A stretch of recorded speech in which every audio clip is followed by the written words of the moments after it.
إن الحمد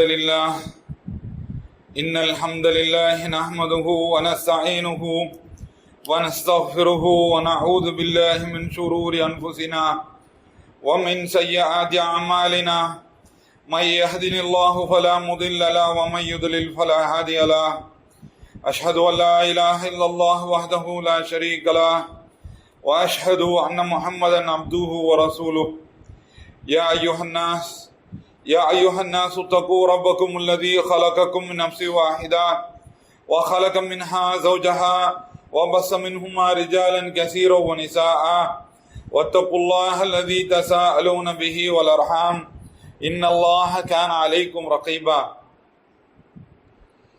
يا أيها الذين آمنوا اتقوا الله حق تقاته ولا تموتن إلا وأنتم مسلمون يا أيها الذين آمنوا قولوا قولا سديدا يصلح لكم أعمالكم ويغفر لكم ذنوبكم ومن يطع الله ورسوله فقد فاز فوزا عظيما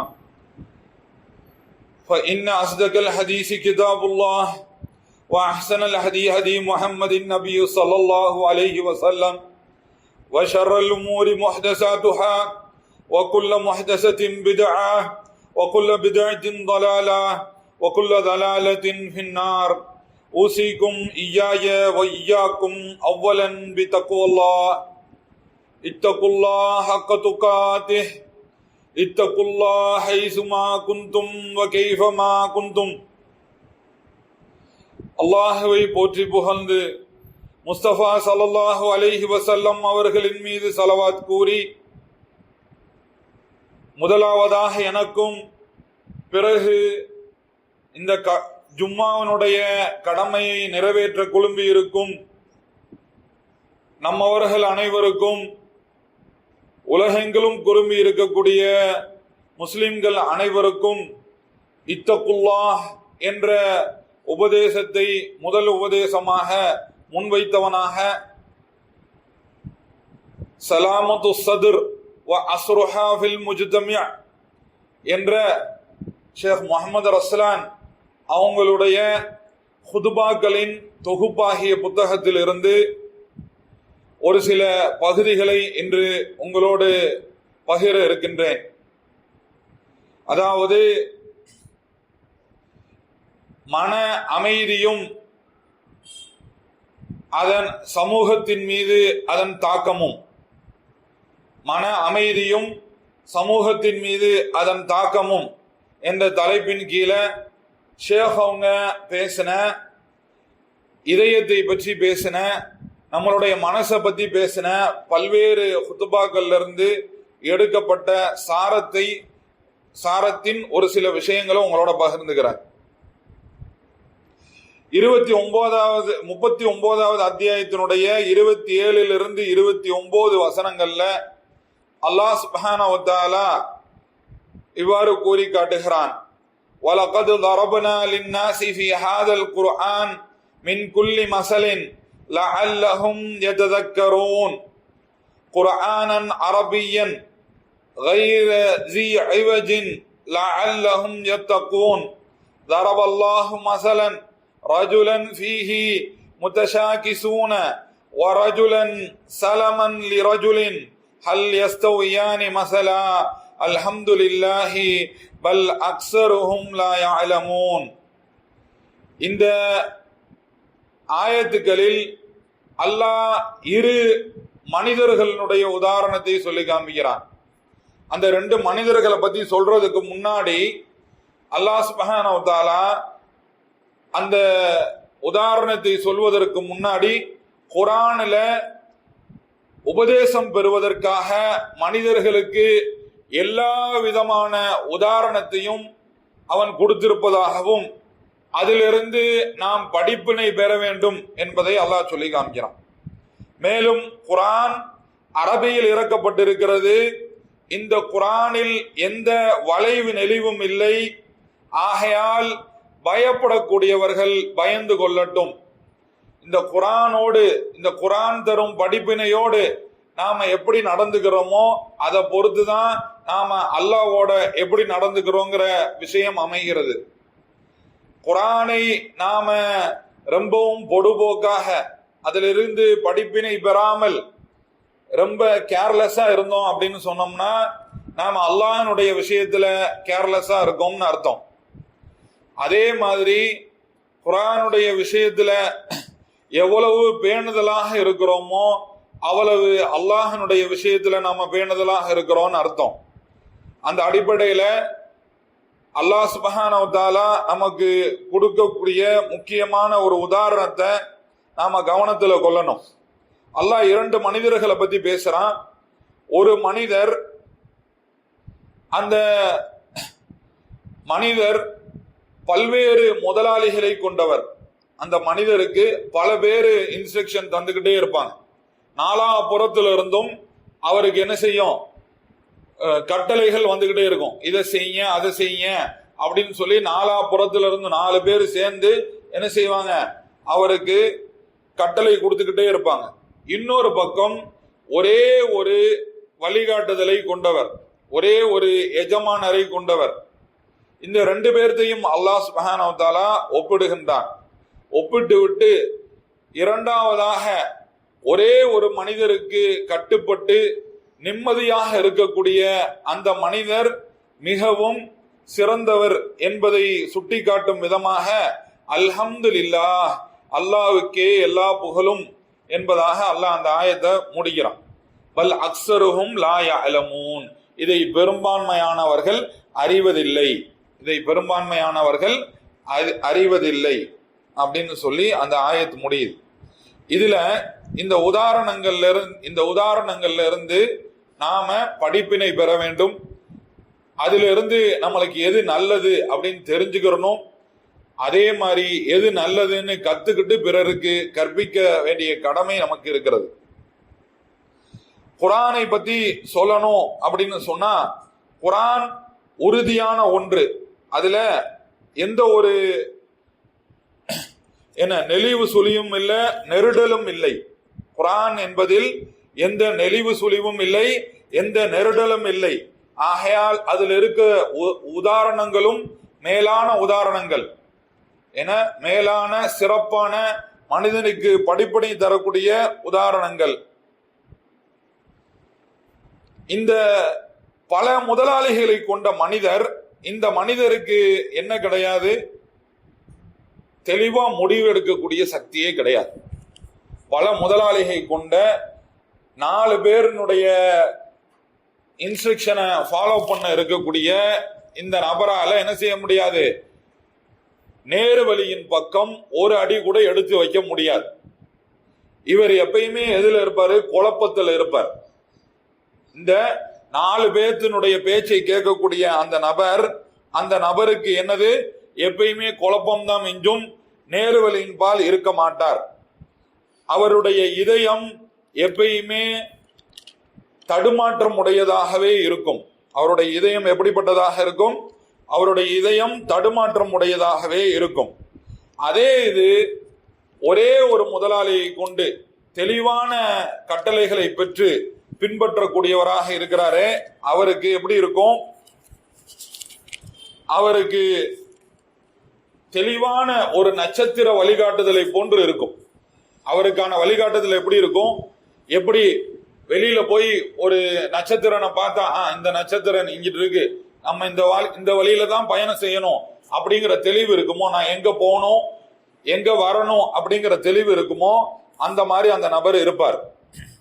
அதனால அல்லாஹ் சுப்ஹானஹு வ தஆலா அவருக்கு இலக்கை ஒண்ணுதான் அப்படின்னு ஆக்கி வச்சுட்டான். அப்படிங்கறனால அவருக்கு எந்த குழப்பமும் இல்லை, எந்த நெருடலும் இல்லை.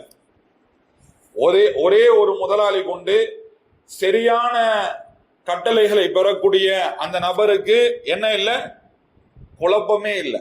கட்டளையை ரிசீவ் பண்றதுலயும் குழப்பம் இல்லை, அந்த கட்டளையை செயல்படுத்துறதுலயும் என்ன இல்லை, குழப்பம் இல்லை.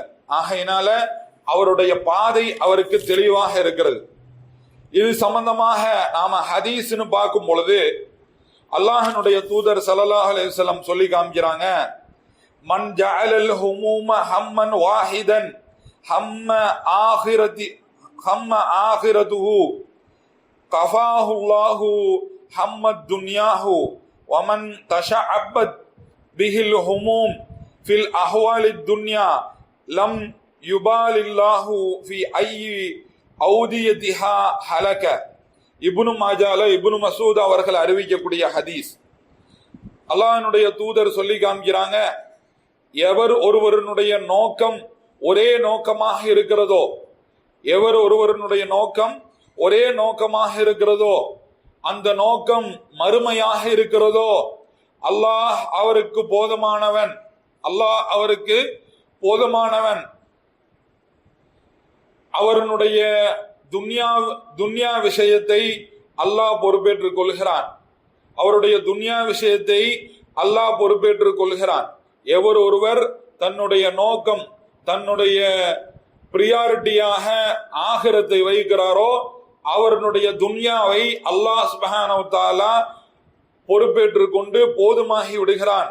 வமன் தஷஅபத் பிஹி அல் ஹுமூம், எவர் ஒருவர் துன்யாவினுடைய பல நிலைகளில் பல்வேறு விஷயங்களில் மாறிக்கொண்டே இருக்கிறாரோ, பல்வேறு நோக்கங்களாக வைத்துக் கொண்டு மாறிக்கொண்டே இருக்கிறாரோ, அவரை அல்லாஹ் சுப்ஹானஹு வ தஆலா அவர் மாறிக்கொண்டிருக்கக்கூடிய ஏதோ ஒரு பகுதியில் தத்தளிக்க விட்டு அழித்து விடுவான். அவரு எதிலெல்லாம் தடம் புரண்டுகிட்டே இருக்காரோ, எதிலெல்லாம் ஆசுலேட் ஆகிக்கிட்டே இருக்கிறாரோ, அதுல அல்லாஹ் சுப்ஹானஹு வ தஆலா என்ன செய்வான், அவரை ஏதோ அதிலிருந்து ஏதோ ஒரு பகுதியில அழிவை தேடி போகக்கூடியவராக ஆக்கி விடுவான். இதுல முதலாவது நபர், அதாவது யார் மறுமையை நோக்கமாக கொண்டாரோ, யார் மறுமையை நோக்கமாக கொண்டாரோ அவருடைய துன்யாவுக்கு அல்லாஹ் பொறுப்பேற்றுக் கொள்கிறான். யார் மறுமையை நோக்கமாக கொண்டாரோ அவருடைய துன்யாவுக்கு அல்லாஹ் பொறுப்பேற்றுக் கொள்கிறான். அப்படின்னா என்ன, அவருக்கு துன்யாவும் கிடைச்ச போது ஆகிரத்தும் கிடைச்ச போது. யார் ஆகிரத்துக்காக முன்னேறி போறாங்களோ, யார் ஒரே இலக்காக வைத்து அந்த இலக்கை நோக்கி பயணித்து கொண்டே இருக்கிறாரோ, வேற எதை பத்தியும் கவலைப்படாம ஆகிரத்து தான் என்னுடைய நோக்கம், அதுக்கு நான் முழு மூச்சா செயல் பண்ண அப்படின்னு சொல்லிட்டு யாரு அதற்காக சென்று விடுகிறாரோ அவருடைய துன்யாவையும் அல்லாஹ் சுப்ஹானஹு வ தஆலா பொறுப்பேற்றுக் கொள்கிறான். அப்போ துன்யாவும் பிரச்சனை இல்லை, ஆகிரத்திலையும் பிரச்சனை இல்லை, அவருக்கு ரெண்டுமே கிடைச்சு போகுது. அதே இது இரண்டாவது நபரை பத்தி இந்த ஹதீஸ் பேசும்போது எப்படி பேசுது, அவர் எந்த திசையில் எந்தெந்த திசையிலெல்லாம் போறாரோ அதுல ஏதாவது ஒரு பள்ளத்தாக்குல அல்லாஹ் அவரை விட்டு என்ன செஞ்சிருவான், அழித்து விடுவான். பல பள்ளத்தாக்குகளுக்குள்ள விழுந்து விழுந்து எந்திரிக்கிறாரு. அப்படி விழுந்து விழுந்து எந்திரிக்கும் போது ஏதாவது ஒரு பள்ளத்தாக்குல அவரை மூழ்கடிச்சு அல்லாஹ் சுப்ஹானஹு வ தஆலா என்ன செஞ்சிருவான், அவரை அழித்து விடுவான். அது மனோ இச்சையாக இருக்கலாம், அது கபீரா பாவமாக இருக்கலாம், அல்லது செல்வத்தை தேடுவதாக இருக்கலாம், அல்லது வேறு ஏதாவது ஒரு நோக்கமாக இருக்கலாம். ஏதோ ஒரு பள்ளத்தாக்குல அவர் அழிந்து விடுவார். ஆகிரத்தை நோக்கமாக கொள்ளாமல் யார் வெவ்வேறு நோக்கங்களை, துன்யாவினுடைய பல நோக்கங்கள்ல தடமாறி கொண்டு இருக்கிறார்களோ, தடம் பிறண்டு கொண்டு இருக்கிறார்களோ, அவர்களை அல்லாஹ் சுப்ஹானஹு வ தஆலா அதே துன்யாலே வச்சு எல்லாத்தையும் கொடுத்து அழித்து விடுவான். இதே விஷயத்துக்கு வலு சேர்க்கும் விதமாக அல்லாஹ்வுடைய தூதர் ஸல்லல்லாஹு அலைஹி வஸல்லம் சொல்லி காமிக்கிறாங்க, மன் கானத்தில் ஆகிரத்து ஹம்முஹு ஜஅலல்லாஹு கினாஹு ஃபீ கல்பிஹி வ ஜமஅ அலைஹி ஷம்லஹு வ அத்ததுஹு துன்யா வ ஹிய ராகிமா வமன் கானத் துன்யா ஹம்மஹு ஃபர்ரகல்லாஹு அலைஹி ஷம்லஹு வ ஜஅல ஃபக்ரஹு பைன ஐனைஹி வலம் யஅதீஹி மினத் துன்யா இல்லா மா கதபல்லாஹு லஹு. அஹ்ரஜஹு திர்மிதி ஃபில் ஜாமி' மின் ரிவாயத்தி அனஸ் ரலியல்லாஹு அன்ஹு அவங்க அறிவிக்கக்கூடிய ஹதீஸ். இதுல அல்லாஹ்வுடைய தூதர் சொல்லி காமிக்கிறாங்க, இந்த துன்யாவை நோக்கமாக, அதாவது ஆகிரத்தை நோக்கமாக கொண்டு இருப்பவர், அவருக்கு அல்லாஹ் சுப்ஹானஹு வ தஆலா இதயத்தில் தன்னிறைவை ஏற்படுத்துகிறான். ஆகிரத்தை நோக்கமாக கொண்டவர், அவருடைய இதயத்தில் அல்லாஹ் சுப்ஹானஹு வ தஆலா என்ன செய்கிறான், தன்னிறைவை ஏற்படுத்துகிறான். அவருக்கு எந்த ஒரு தயக்கமோ கலக்கமோ வராது. அவருக்கு துன்யால அவரை சுத்தி என்னதான் நடந்தாலும், அவரை சுத்தி எவ்வளவு பெரிய விஷயங்கள் நடந்து கொண்டிருந்தாலும் அவருக்கு எந்த ஒரு விதமான தயக்கமும் கலக்கமும் வராது. அல்லாஹ் அவருடைய மனசுல தன்னிறைவை போட்டு விடுவான். அவருக்கு பாதுகாப்பு கிடைக்கும். அவருக்கு எல்லாத்தையும் ஒண்ணு திரட்டி அல்லாஹ் கொடுத்துருவான். அவருக்கு துன்யாவையும் கொடுத்துருவான். துன்யா தானா அவரை தேடி வரும். ராகிமாவாக அது தானாக தேடி வரும். அவர் அதை பத்தி கவலைப்படவே தேவையில்லை, அது கவலைப்படவும் மாட்டாரு. வமன் கானத்தி துன்யா, அதே இது துன்யாவை தன்னுடைய பிரியாரிட்டியாக நோக்கமாக கொண்டு இருக்கக்கூடியவருக்கு ஃபர்ரகல்லாஹு அலைஹி, அவருக்கு அல்லாஹ் அவருடைய விஷயங்களை பிரித்து விடுவான். அல்ற சில்றையா போயிடும். அவருடைய விஷயங்கள் என்னவா போயிடும்? அல்லாஹ் எல்லாத்தையும் பிரித்து பிரித்து விடுவான். வஜஅல ஃபக்ரஹு, அவருடைய ஏழ்மையை அவருடைய இரு கண்களுக்கு முன்னால் கொண்டு வந்து நிறுத்துவான். அப்போ ஒருத்தர் பணம் காசு சம்பாரிச்சா அவருக்கு தன்னிறைவு ஏற்பட்டு விடும் அப்படின்னு நினைத்து கொண்டு இருக்கக்கூடிய இந்த உலகத்துல அல்லாஹ் எப்படி சொல்லி காமிக்கிறான் நம்மளுக்கு அப்படின்னு சொன்னா, அல்லாஹ் தன்னிறைவை ஏற்படுத்தணும். அல்லாஹ்வா தன்னிறைவு ஏற்படுத்தினாதான் மனசு தன்னிறைவு அடையும். அதே சமயத்துல அல்லாஹ் நம்மள்ட்ட இல்ல அப்படின்னு ஒரு மனசுல ஒரு கலக்கத்தையோ தயக்கத்தையோ ஏற்படுத்திட்டான் அப்படின்னு சொன்னா அது நம்மளுக்கு பெரிய பாரதூரமாக நம்ம கண் முன்னாடி வந்து நின்றும். வலம் யஅதீஹி மினத் துன்யா இல்லா மா கதபல்லாஹு லஹு. ஆனால் யதார்த்தம் என்ன, உண்மை என்ன அப்படின்னு சொன்னா, அல்லாஹ் விதித்ததை தவிர்த்து அவருக்கு துன்யாவில் எதுவும் கிடைக்க போறதில்லை. அவர் என்னதான் கஷ்டப்பட்டாலும், என்னதான் சிரமப்பட்டாலும், பயந்தாலும் பயப்படாட்டியும், கவலைப்பட்டாலும் கவலைப்படாட்டியும் அவருக்கு கிடைக்க போகிறது தான் என்ன இருக்கு, துன்யால கிடைக்க போகுது. இப்படி மனிதர்களுடைய இதயம் ரெண்டு வகையாக இருக்குது. ஒன்னு ஆகிரத்தை கொண்டு தன்னிறைவடைந்த இதயம், இன்னொன்னு துன்யாவை கொண்டு கலக்கத்தோடும் பதட்டத்தோடும் இருக்கக்கூடிய இதயமாக இருக்கிறது. ஆனா நாம எப்படிப்பட்டவங்களாக இருக்கணும், யாருடைய முன்மாதிரியை கொண்டு நம்மளுடைய இதயங்களை அமைத்துக் கொள்ள வேண்டும் என்பதற்கு உதாரணமாக அல்லாஹ் சுப்ஹானஹு வ தஆலா 26வது அத்தியாயத்தினுடைய 87, 89 வரையும் உள்ள வசனங்கள்ல சொல்லி காமிக்கிறான். வலா துஹ்ஸினி யௌம யுபஅஸூன் யௌம லா தன்ஃபஉ மாலு வலா பனூன் இல்லா மன் அத்தல்லாஹ பிகல்பின் சலீம் என்பதாக சொல்லி காமிக்கிறான். இது யாரு சொன்னது? இப்ராஹிம் அலைஹிஸ்ஸலாம் அவங்க சொன்னது. இப்ராஹிம் அலைஹிஸ்ஸலாம் லா துஹ்ஸினி யௌம யுபஅஸூன், மறுமை நாளில் உயிர்ப்பித்து எழுப்பப்பட இருக்கின்றார்களே அந்த நாளில் என்னை நீ இழிவுபடுத்தி விடாதே. உன் முன்னாடி நாங்க நிக்க போறோமே அந்த நாளில் இழிவுபட்டால் யாரும் காப்பாற்ற போறதில்லை. அந்த நாளினுடைய இழிவு மிகப்பெரிய இழிவு, தப்பிக்க முடியாத, மீள முடியாத ஒரு இழிவு, மீண்டு வர முடியாத ஒரு இழிவாக அந்த இழிவு ஆகிவிடும் என்பதை இப்ராஹிம் அலைஹிஸ்ஸலாம் அவர்கள் மிக தெளிவாக அறிந்து வைத்திருந்ததின் காரணமாக வலா துஹ்ஸீனி யௌம யுபஅஸூன் என்பதாக சொல்றாங்க. மறுமையில என்னைய இழிவடைய செய்து விடாலே. அந்த மறுமை எப்படிப்பட்டது தெரியுமா? யௌம லா யன்ஃபஉ மாலு வலா பனூன், ஹலாலாக சம்பாதிக்கப்பட்டதாக இருந்தாலும் சரி, நம்மளுடைய செல்வம் ஹலாலாக சம்பாதிக்கப்பட்ட செல்வமாக இருந்தாலும் சரி, நம்மளுடைய ஆகமான சுன்னாவை நிலைநாட்டும் விதமாக நாம செய்த நிக்காவின் மூலியமாக பிறந்த நம்மளுடைய ரத்தம் தெரித்த நம்மளுடைய பிள்ளைகளாக இருந்தாலும் சரி, பார்த்து பார்த்து வளர்த்து ஆளாக்கி நம்மளுக்கு ஆதரவாக இவ்வுலகிலும் மறு உலகிலும் ஆதரவாக இருப்பார்கள் என்று நாம் உருவாக்கிய பிள்ளைகளாக இருந்தாலும் சரி, மார்க்கம் சொல்லி கொடுத்து மார்க்கத்தில் இது நல்லது இது கெட்டது என்று சொல்லி கொடுத்து வளர்த்த அந்த பிள்ளைகளாக இருந்தாலும் சரி, நாம வேர்வை சிந்தி உழைத்த நம்மளுடைய ஹலாலான வருமானமாக இருந்தாலும் சரி, அது எதுவுமே நம்மளுக்கு நாளைக்கு பிரயோஜனம் அளிக்க போவதில்லை. அந்த நாளில் நாம எதையும் சார்ந்து இருக்க முடியாது. இந்த உலகத்தில் நாம சம்பாதித்த, நாம சேர்த்து வைத்த நம்மளுடைய எந்த ஒன்றையும் சார்ந்து இருக்க முடியாது. அல்லாஹ்வுடைய ஃபضலை தவிர்த்து அந்த நாளிலே நம்மை எதுவும் நம்மை காப்பாற்ற முடியாது. அப்படிப்பட்ட அந்த நாளிலே அல்லாஹ் ஒரு கேரண்டி கொடுக்கிறான். என்ன கேரண்டி? இல்லா மன் அத்தல்லாஹ பிகல்பின் சலீம்.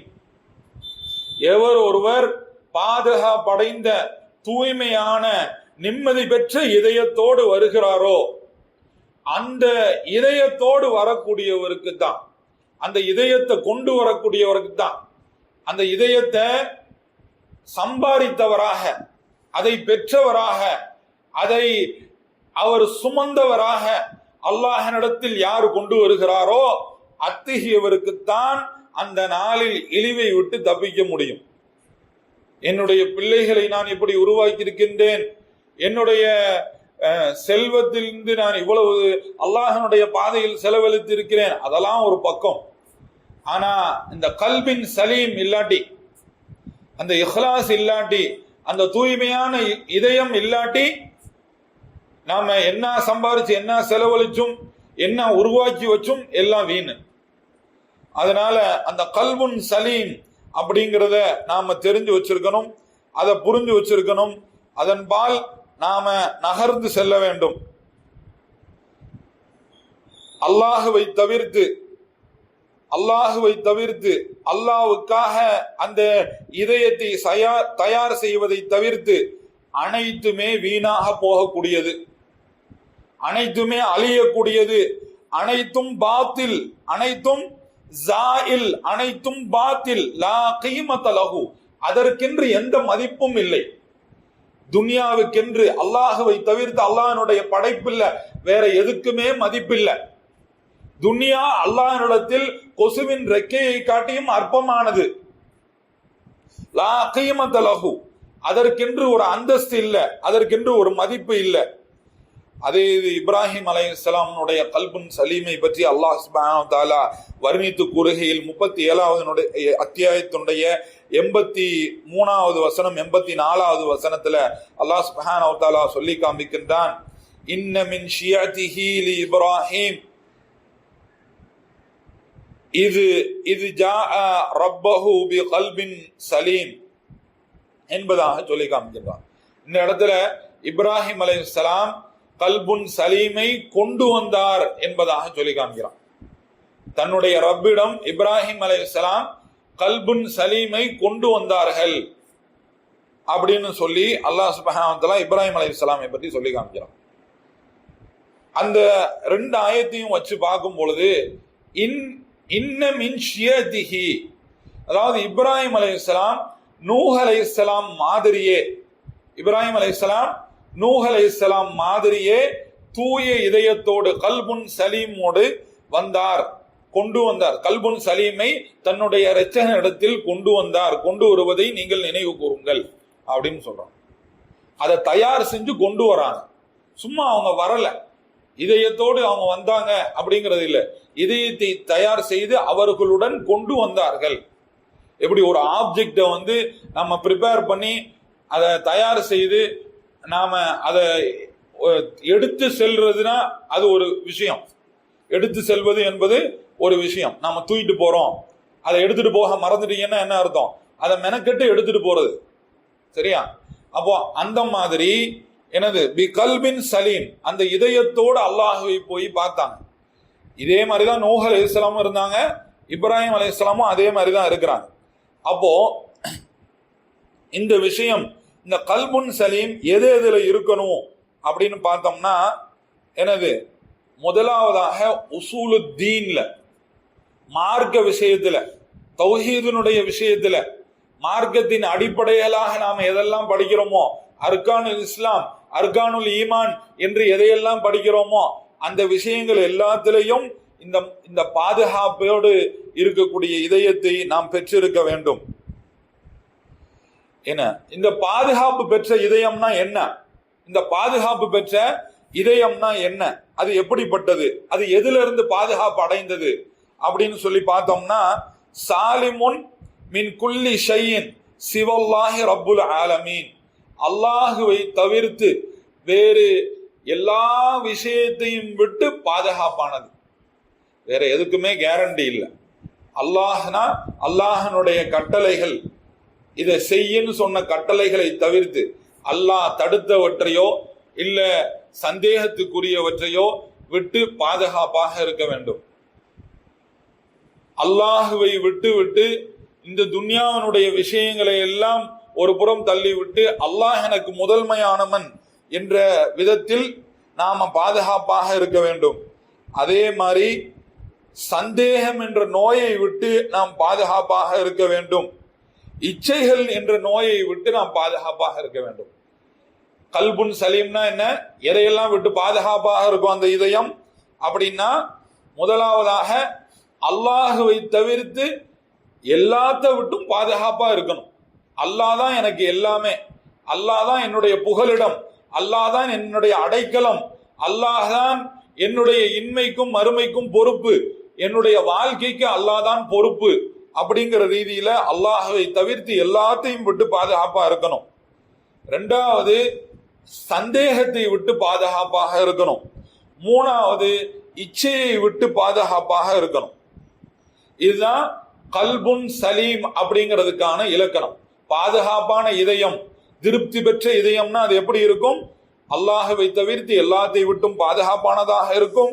சந்தேகங்களை விட்டும் இச்சையை விட்டும் பாதுகாப்பானதாக இருக்கும். அப்போ இந்த இதயம் என்பது அல்லாஹனுடைய கட்டளை தன்னுடைய விஷயமாக எடுத்துக்கொண்டு மற்ற எந்த விஷயத்தையும் அதோடு கலக்காமல் அதற்கே முன்னுரிமை கொடுக்கக்கூடிய இதயமாக இருக்கணும். அதே மாதிரி தன்னுடைய இரட்சகனாகிய, தன்னை காக்கக்கூடியவனாகிய அல்லாஹனுடைய நாட்டத்தையே தன்னுடைய நாட்டமாக கொண்டவராக இருக்கணும். ஷரியத்தையே தன்னுடைய நாட்டமாக கொண்டவராக இருக்கணும். அல்லாஹும் அல்லாஹனுடைய ரசூலும் எதை விரும்புகிறார்களோ அதையே விரும்பக்கூடியவர்களாக இருக்க வேண்டும். அல்லாஹனுடைய தூதருக்கு கட்டுப்பட்டவராக இருக்க வேண்டும். அவருடைய இதயத்தில் எந்த சந்தேகமும் எந்த மனோ இச்சைக்கும் இடம் இருக்கக்கூடாது. தன்னுடைய இதயத்தை முழுமையாக அல்லாஹ்வுக்காக சமர்ப்பித்தவராக, அல்லாஹ்வுக்காக தன்னுடைய இதயத்தில் ஏற்படும் ஊசலாட்டங்களை எல்லாத்தையும் மாற்றி அமைத்துக் கொண்டு சந்தேகமற்ற, இச்சைகளற்ற, தூய்மையான இதயம் கொண்டவராக இருக்க வேண்டும். இதை பற்றிய ஹதீஸ்ல அல்லாஹனுடைய தூதர்கிட்ட கேட்கிறாங்க. அப்துல்லாஹ் இப்னு அம்ர் ரலியல்லாஹு அன்ஹு அவங்க அறிவிக்கக்கூடிய ஹதீஸ், அல்லாஹனுடைய தூதர்கிட்ட மனிதர்களிலேயே சிறந்தவர் யார் என்பதாக கேட்கிறாங்க. அப்ப அல்லாஹனுடைய தூதர் சொல்றாங்க, குல்லு மஹ்மில் கல்பி சுதூக்குல் லிசானி அப்படின்னு சொல்லி காமிக்கிறாங்க. ரெண்டு விஷயம் சொல்றாங்க இந்த இடத்துல. குல்லும் மஹ்மூமில் கல்பி சுதூக்குல் லிசான் அப்படின்னு ரெண்டு விஷயம் சொல்றாங்க. அதுல சஹாபாக்கள் திரும்பவும் கேட்கிறாங்க, எங்களுக்கு சுதூக்குல் லிசான்னா என்னன்னு புரிஞ்சுக்கிருச்சு, அதாவது உண்மையை பேசக்கூடிய நாவு கொண்டவர்களாக இருக்கணும், அது எங்களுக்கு புரிஞ்சுக்கிருச்சு. மஹ்மூமில் கல்புனா என்னது அப்படின்னு சொல்லி கேட்கிறாங்க. அதுக்கு அல்லாஹனுடைய தூதர் சொல்லி காமிக்கிறாங்க, மஹ்மூமுல் கல்பி ஹுவ தகி நகி அல்லதி லா இஸ்ம ஃபீஹி வலா பகிய வலா கில்ல ஃபீஹி வலா ஹஸத. எந்த ஒரு இதயம் அல்லாஹ்வுக்கு பயப்படுமோ அந்த இதயம், எந்த இதயம் தூய்மையாக இருக்குமோ அந்த இதயம் அல்லாஹ்வுக்கு பயப்படணும், தூய்மையாக இருக்கணும். எப்படி தூய்மையாக இருக்கணும்? பாவங்கள் இன்றி, வரம்பு மீறுதல் இன்றி, மனசில் சஞ்சலங்கள் இன்றி, பொறாமைகள் இன்றி இருக்க வேண்டும். அப்படிப்பட்ட இதயமாக இருக்கணும். இந்த மாதிரி தூய்மையான பாதுகாப்பான இதயம் கொண்டவர்களாக அல்லாஹுவை சென்று சந்திக்கக்கூடிய பாக்கியத்தை நமக்கு வல்ல ரஹ்மான் தந்தருவானாக என்று பிரார்த்தித்தவனாக குத்துபாவனுடைய முதல் பகுதியை நிறைவு செய்கின்றேன். வாஹர் தவானா அல்ஹம்துலில்லாஹி ரப்பில் ஆலமீன்.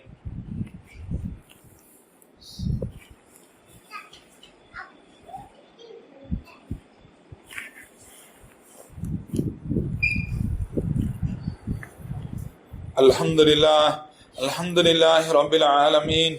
والصلاة والسلام على أشرف الأنبياء والمرسلين وعلى آله وأصحابه ومن تبعه بإحسان إلى يوم الدين أما بعد. பார்ந்த சகோதர சகோதரிகளே, ஹுத்பாவுடைய முதல் பகுதியிலே நாம் ஒரு முன்மாதிரி இதயத்தை பற்றி, நம்மளுடைய இதயம் எப்படிப்பட்டதாக இருக்க வேண்டும், இப்ராஹிம் அலைஹிஸ்ஸலாம் அவர்களுடைய இதயம் எப்படிப்பட்டதாக இருந்தது என அந்த இதயம் சந்தேகங்களுக்கு மனோ இச்சைகளுக்கெல்லாம் அப்பாற்பட்டதாக இருந்தது என்ற ஒரு சில விஷயங்களை ஹதீஸின் வாயிலாக நாம் தெரிந்து கொண்டோம். குர்ஆன் ஹதீஸின் வாயிலாக நாம் தெரிந்து கொண்டோம். அதனுடைய தொடர்ச்சியாக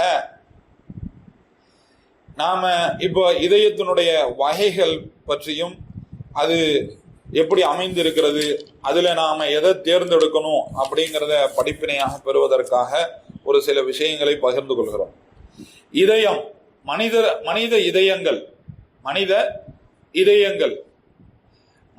இதயங்கள் சரியாகிவிட்டால் மனிதனுடைய அனைத்து காரியங்களும் சரியாகிவிடும். மனித இதயங்கள் சரியாகிவிட்டால் மனிதனுடைய அனைத்து காரியங்களும் சரியாகிவிடும். அதனால இதயத்தினுடைய அமல்களுக்கு முக்கியத்துவம் கொடுத்து அதை நம்மளுடைய இதயத்தில் என்ன எண்ணம் ஏற்படுகிறது, அதை நாம எப்படி சரி செய்யணும் அப்படிங்கிற தத்பீக்ல நாம ஈடுபட கடமைப்பட்டிருக்கிறோம். அதற்கு முன்னோட்டமாக நம்மளுடைய இதயங்கள் எத்தனை வகைப்படும், மனிதர்களுடைய இதயம் எத்தனை வகைப்படும் அப்படிங்கிற விஷயங்கள் எல்லாம் நாம பார்க்க வேண்டியது இருக்கிறது. மனித இதயங்கள் 3 வகைப்படும். மனித இதயங்கள் எப்படி இருக்கும்? 3 வகைப்படும். ஒன்று சஹீஹ், அதாவது நம்ம ஃபுட்பானுடைய முதல் பகுதியில் பார்த்த மாதிரி கல்புன் சலீமாக, சரியானதாக, எந்த ஒரு கலப்படமும் இல்லாமல் தூய்மையானதாக இருக்கும். 2வது நோயுற்ற உள்ளம். இன்னொன்று மையத்து. 3 விதம். ஒன்று சரியா இருக்கும், ஆரோக்கியமான இதயமாக இருக்கும். இன்னொன்று நோயுற்றதாக இருக்கும். 3வது என்னது? மையத்து, மரணித்து போன இதயமாக இருக்கும். உயிரோடு இருந்தும் நடமாடி கொண்டிருந்தும் பிரயோஜனம் அல்லாத இதயமாக அது இருக்கும்.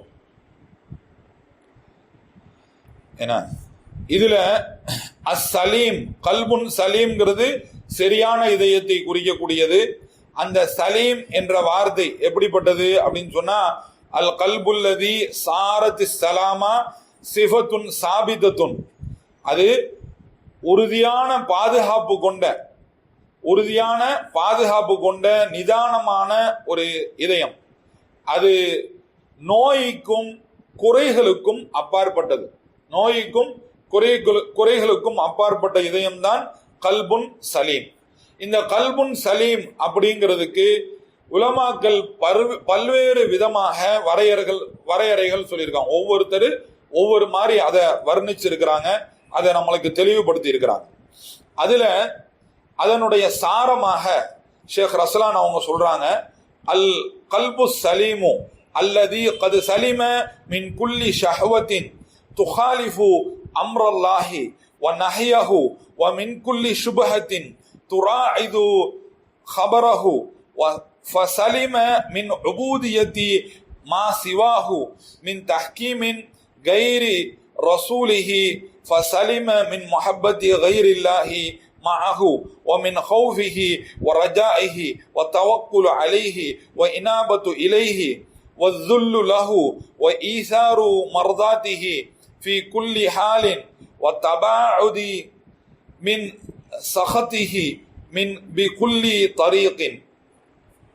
هذا هو حقيقة العبودية التي لا تصله إلا لله وحده. ويسلم من الانقياد والتحكيم لكل من عدا رسوله صلى الله عليه وسلم.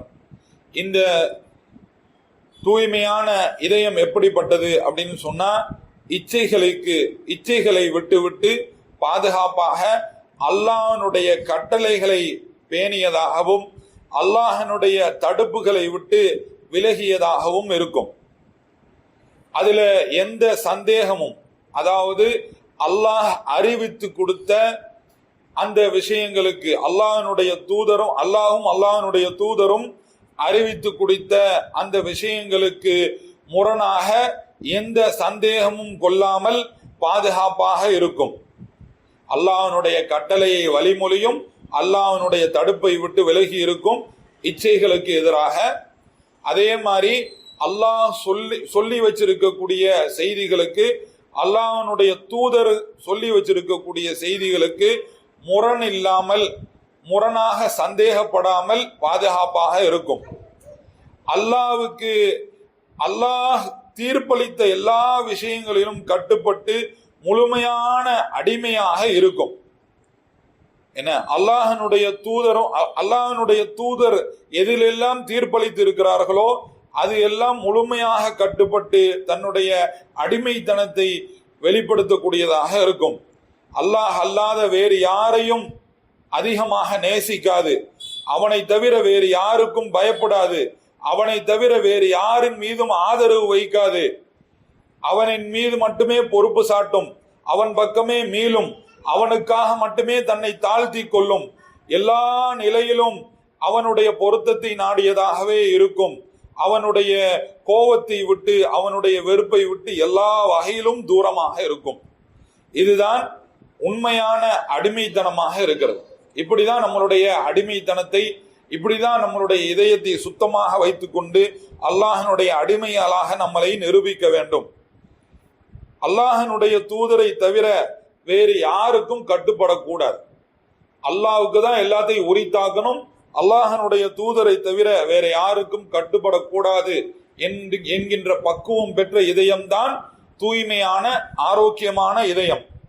இதை தவிர்த்து இன்னும் 2 வகை சொன்னோம். அந்த 2 வகை என்ன அப்படின்னு சொன்னா, 2வதாக நம்ம மையத் அப்படிங்கிறத பார்த்துருவோம். என்ன, இருந்தும் யூஸ் இல்லாத, இதயமே இல்லாத கல் நெஞ்சுக்காரன்னு சொல்லுவோம்ல, அந்த மாதிரியான இதயம் எப்படிப்பட்டது அப்படின்னு சொன்னா, மனோ இச்சைக்கு கட்டுப்படக்கூடிய இதயம். மனோ இச்சைக்கு என அடிமையான ஒருவருடைய நிலை அது. அவர் துனியாவை நேசிப்பார், துனியாவை பெற்றுக்கொண்டால் திருப்தி அடைந்து விடுவார். துனியாவை நேசிப்பார், துனியாவை பெற்றுக்கொண்டால் திருப்தி அடைந்து விடுவார். அவருடைய மனோ இச்சைதான் அவருக்கு இமாம்.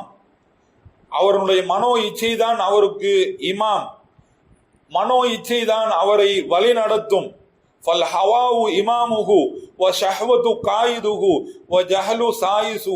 அவருடைய அறியாமை தான் அவருடைய சொத்து. அவருடைய பொடுபோக்குத்தனம் தான் அவருடைய வாகனம். இப்படிதான் அவர் இருப்பார். அவரு எதை பத்தியும் கவலைப்படவே மாட்டார். அவரு தனக்கு தோன்றதை செஞ்சுட்டு போய்கிட்டே இருப்பார். அவருக்கு துன்யா கொடுத்துட்டா சந்தோஷமாயிருவார். அவருக்கு துன்யா கிடைச்சு போச்சுன்னா என்ன செஞ்சிருவாரு, சந்தோஷமாயிருவாரு. துன்யாவை பெறுவதை மட்டுமே, துன்யாவை செதுக்கிக் கொள்வதை மட்டுமே தன்னுடைய நோக்கமாக வைத்திருப்பார். மனோ இச்சையினுடைய மயக்கத்தில் மூழ்கி கிடப்பார். இப்படிப்பட்டவருடைய இதயம் மரணித்த இதயம். அவருக்கு உபதேசங்கள் பயனளிக்காது, உபதேசத்துக்கு செவிமடுக்க மாட்டார். அவர் ஷைத்தானைத்தான் பின்பற்றுவார். அவர் என்ன செய்வாரு, ஷைத்தானைத்தான் பின்பற்றுவார். துனியா அவருக்கு எப்படியாவது யாரை வெறுத்தாலும் சரி, யாரை நேசிச்சாலும் சரி, எப்படியாவது துனியாவை பெற வேண்டும், எப்படியாவது துனியாவை பெற வேண்டும் என்பதுதான் அவருடைய நோக்கமாக இருக்கும். இப்படிப்பட்டவரோடு அமர்ந்து எந்திரிப்பது, இப்படிப்பட்டவருடைய இதயம் நோய் கொண்டது. இப்படிப்பட்ட ஒரு சமூகத்தில் ஒரு விஷமாக இருக்கிறார். அவருடன் அமர்ந்து எந்திரிப்பது அழிவாகும். இப்படிப்பட்டவரோடு அமர்ந்து எந்திரிப்பது என்னவாகும், அழிவாகும். அல்லாஹ் இப்படிப்பட்ட அமர்வுகளை விட்டு நம்மை காப்பாற்றி இருக்கிறான், மேலும் காப்பாற்றுவானாக. அல் கல்பு சாலிஸ், 3வது எப்படிப்பட்டதுன்னா, இது உயிரோட்டம் உடையது. இதுல உயிர் இருக்கு, ஆனா குத்து உயிரும் குல உயிருமாக இருக்கும். இது குறைகளுடைய இதயம். இது குறைகளுடைய இதயம். இந்த இதயம் சில சமயம் அல்லாஹ்வின் பக்கம் செல்லும், சில சமயம் துன்யாவின் பக்கம் செல்லும். இந்த இதயம் சில சமயம் அல்லாஹ்வின் பக்கம் செல்லும், சில சமயம் துனியாவின் பக்கம் செல்லும். இந்த மாதிரி இதயத்தை விட்டு நாம பாதுகாப்பா இருக்கணும். நம்மளுடைய நோக்கம் எல்லாம், இலக்கு எல்லாம் அல்லாஹுவை திருப்திப்படுத்தக்கூடியதாக, அல்லாஹு எதிர்பார்க்கக்கூடிய அந்த கல்புன் சலீமுடன் அல்லாஹுவை சந்திக்கக்கூடியவர்களாக நாம இருக்கணும். இந்த 3 இதயத்தையும் பற்றி ஒரே இடத்துல அல்லாஹ் சுப்ஹானஹு வ தஆலா பதிவு செய்கின்றார். 22வது அத்தியாயத்தினுடைய 50லிருந்து 54வது வசனம் வரையில, 52லிருந்து 54வது வசனம் வரையில அல்லாஹ் சுப்ஹானஹு வ தஆலா சொல்லி காமிக்கிறான். வமா அர்சல்னா மின் கப்லிக மிர் ரசூலின் வலா நபிய்யன் இல்லா இதா தமன்னா அல்க ஷைத்தானு ஃபீ உம்னியதிஹி ஃபயன்ஸஹுல்லாஹு மா யுல்கி ஷைத்தானு சும்ம யுஹ்கிமுல்லாஹு ஆயாத்திஹி வல்லாஹு அலீமுன் ஹக்கீம் லியஜஅல மா யுல்கி ஷைத்தானு ஃபித்னதன் லில்லதீன ஃபீ குலூபிஹிம் மரத் வல் காசியா குலூபுஹும் வ இன்னல் ஸாலிமீன லஃபீ ஷிகாகின் பஈத். இது 2 இதயங்களை பத்தி இந்த 2 வசனங்கள் அல்லாஹ் சுப்ஹானஹு வ தஆலா பேசிட்டான். இதுல ஷைத்தான் போடக்கூடிய அந்த ஃபித்னாவுக்கு ஆளாகக்கூடிய இந்த இதயம் நோய்வாய்ப்பட்டதாகவும் கல் நெஞ்சாகவும் இருக்கிறது என்பதாக அல்லாஹ் சுப்ஹானஹு வ தஆலா சொல்றான். இப்படிப்பட்ட அநியாயக்காரர்கள், இப்படிப்பட்ட இதயம், இந்த 2 வகை இதயமும் அநியாயக்காரர்கள் என்று அல்லாஹ் அவர்களை பத்தி சொல்றான். இன்னல் ஸாலிமீன, இப்படிப்பட்ட அநியாயக்காரர்கள் லஃபீ ஷிகாகின் பஈத், மிக தூரமான கவலையில் இருக்கின்றார்கள் அப்படின்னு சொல்றான். 2வது, எவர் ஒருவர் இல்மு கொடுக்கப்பட்டு இருக்கிறாரோ, கல்வி கொடுக்கப்பட்டு இருக்கிறாரோ, அதாவது சரியான இதயத்துக்கு சொந்தக்காரராக இருக்கிறாரோ, அன்னஹுல் ஹக்கு மிர் ரப்பிக, அது அவருக்கு அல்லாஹின் புறத்திலிருந்து, இரட்சகனின் புறத்திலிருந்து வந்த கல்வியாகும். ஃபயுமினு பிஹி, அதை கொண்டு அவர் நம்பிக்கை கொள்கிறார். அதனால் அவருக்கு அவர் தன்னடக்கம் உடையவராக, அல்லாஹ்வின் முன்னால் சிரம் தாழ்த்தக்கூடியவராக அவர் இருக்கிறார். நிச்சயமாக அல்லாஹ் அவரை நேர்வழிப்படுத்துகிறான் என்பதாக இதயங்களை பற்றி நமக்கு சொல்லி காமிக்கிறாங்க. ஆகையினால் கல்புன் சலீமை பெறுவதற்காக பாடுபடக்கூடிய நன்மக்களாக, அதை சம்பாதிக்கக்கூடியவர்களாக, இந்த துன்யாவை துச்சமாக மதிக்கக்கூடியவர்களாக, சுன்னாவை பேணக்கூடியவர்களாக, அதன்படி செயல்படக்கூடியவர்களாக, இன்மையையும் மறுமையிலையும் வெற்றி பெறக்கூடிய நன்மக்களாக அல்லாஹ் சுப்ஹானஹு வ தஆலா நம்மையும் நம்மளுடைய குடும்பங்களையும் ஆக்கியருள்வானாக என்று பிரார்த்தித்தவனாக இந்த குதுபாவை நிறைவு செய்கின்றேன். வாஹிர் தவானா அல்ஹம்துலில்லாஹி ரப்பில் ஆலமீன். அகீமுஸ் ஸலாத்.